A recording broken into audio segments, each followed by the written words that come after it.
उत्तन के dumping ground में लगी भीषण आग पर अब तक काबू नहीं पाया जा सका। उत्तन परिसर में मौजूद डंपिंग ग्राउंड में आज दोपहर 2 बजे करीब कचरे के ढेर में भीषण आग लग गई। आग लगने की वजह से आसपास के इलाकों में बुरी तरह धुआं फैला हुआ है, जिसकी वजह से इलाके के लोगों को काफी परेशानी हो रही है। डंपिंग ग्राउंड में आग लगने की यह कोई पहली घटना नहीं है, इससे पहले भी कई बार आग लग चुकी है। डंपिंग ग्राउंड में आग लगने की जानकारी मिलते ही दमकल विभाग के कर्मचारी और अधिकारी घटनास्थल पर पहुंचकर आग पर काबू पाने की कोशिश में लग गए हैं। डंपिंग ग्राउंड में लगी आग की वजह से इतनी ज्यादा मात्रा में धुआं निकल रहा है कि जिसकी वजह से दमकल कर्मचारियों को आग में नियंत्रण पाने में काफी तकलीफों का सामना करना पड़ रहा है। डंपिंग ग्राउंड में लगी आग की वजह से कचरा उठाने वाली एक गाड़ी भी आग की चपेट में आकर जल गई। डंपिंग ग्राउंड में बार बार लग रही आग की वजह से स्थानीय नागरिक काफी परेशान है, कारण ते कोणत्याही नियमामध्ये बसत नाही। मी जरी कायद्याचा अभ्यास केलेला नसला तरी पण मी एक सामान्य माणूस आहे आणि धर्मगुरू आहे। मला हवं असेल तर मी पाहिजे तेवढे लोक घेऊन तिथे म्युनिसिपालिटीवर जाऊन मोर्चा काढू शकतो आणि न्याय मागू शकतो। आम्हाला न्याय हवा आहे। हे डंपिंग ग्राउंड इथून हलवायला पाहिजे। पुष्कळ प्रॉमिसेस दिलेले आहेत। गेल्या वर्षी मी स्वतः गेलो होतो त्या ठिकाणी, ढोळे साहेब होते। प्रॉमिस केलेलं आम्हाला मार्च एंडपर्यंत आम्ही 0 गार्बेजसाठी मशीन आणणार, या ठिकाणी काहीच राहणार नाही। परंतु सर्व काही फक्त प्रॉमिसेस आहेत, वचनं आहेत, काहीच होत नाही या ठिकाणी। आणि हा सारासार मी म्हणेन की BM भाईंदर, मीरा भाईंदरने केलेला, म्युनिसिपालिटीने केलेला आमच्यावर अन्याय होत आहे, तो त्यांनी थांबवावा लगेच। नाहीतर आम्ही निषेध म्हणून आम्ही उपोषण करणार आणि इथे येणाऱ्या सर्व गाड्या बंद करणार। मॅडम तुझं नाव सांगा।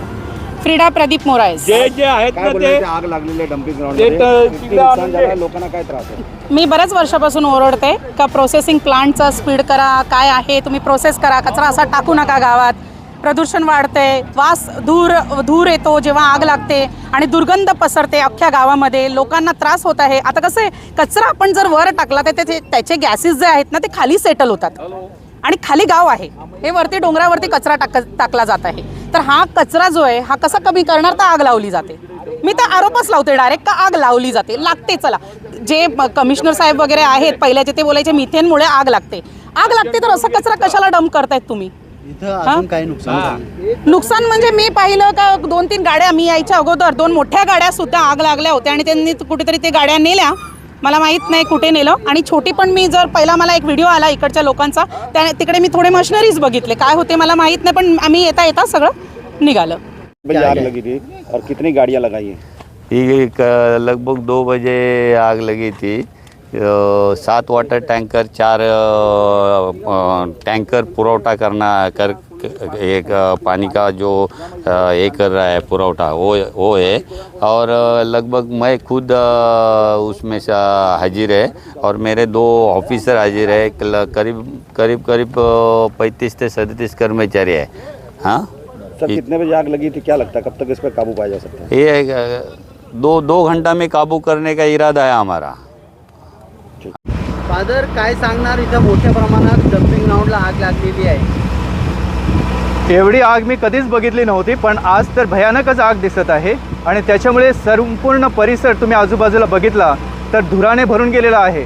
लोकांना जणू काही स्लो पॉयझनिंगच, जणू काही स्मोकच्या याच्यामध्ये मारण्याचा प्रयत्न केला जात आहे। फायर ब्रिगेडची गाडी आलेली आहे पण ते थांबत नाही आग वगैरे, आणि एवढा धूर खाली पसरत चाललेला आहे की अगदी बघणाऱ्याला वाटेल की नरकच आहे। आणि हे आमचे लोक जवळजवळ 14 वर्ष झाली ह्या ठिकाणी नरकामध्ये आहेत, ज्या ठिकाणी हवेचं नेहमी प्रदूषण चालू आहे। आम्हाला काहीच म्युनिसिपालिटीने किंवा कोणी सुविधा दिलेल्या नाही आहेत। एखादं हॉस्पिटल नाही आहे, काहीच सुविधा नाही आहे त्या ठिकाणी। आणि आमच्या ह्या जमिनीवर डोंगराच्या माथ्यावर इल्लीगल हा डंपिंग ग्राउंड आहे। कुठल्या नियमामध्ये, कुठल्या कायद्यामध्ये नाही आहे। म्युनिसिपालिटीला सांगितलेलं होतं कोर्टाने, सुप्रीम कोर्टने देखील, हायकोर्टाने देखील की हा डंपिंग ग्राउंड इथे थांबवावा आणि दुसऱ्या ठिकाणी शिफ्ट करावा, परंतु ते काहीच झालेलं नाही आहे। फक्त आश्वासनं दिली जातात। त्यांना 70 करोडचा फाईन केली होती कोर्टाने, परंतु ती 20 नंतर मग 5 वर थांबून फक्त त्यांना फाईन झालेली होती। परंतु हा प्रोजेक्ट इथून शिफ्ट करायचा होता, अजूनही केलेला नाही आहे, परंतु त्याचे परिणाम आमच्या लोकांना आतापर्यंत भोगायला लागत आहेत आणि हे स्लो पॉयझनिंग आहे। आम्हाला संपवण्यासाठी हे सर्व म्युनिसिपालिटी आणि ही जी कंपनी आहे सौराष्ट्र कंपनी ह्यांचं हे कारस्थान आहे असं मी म्हणेन। आणि हे लोकांच्या हितासाठी बिलकुल चांगलं नाही आहे. तुम्हाला हे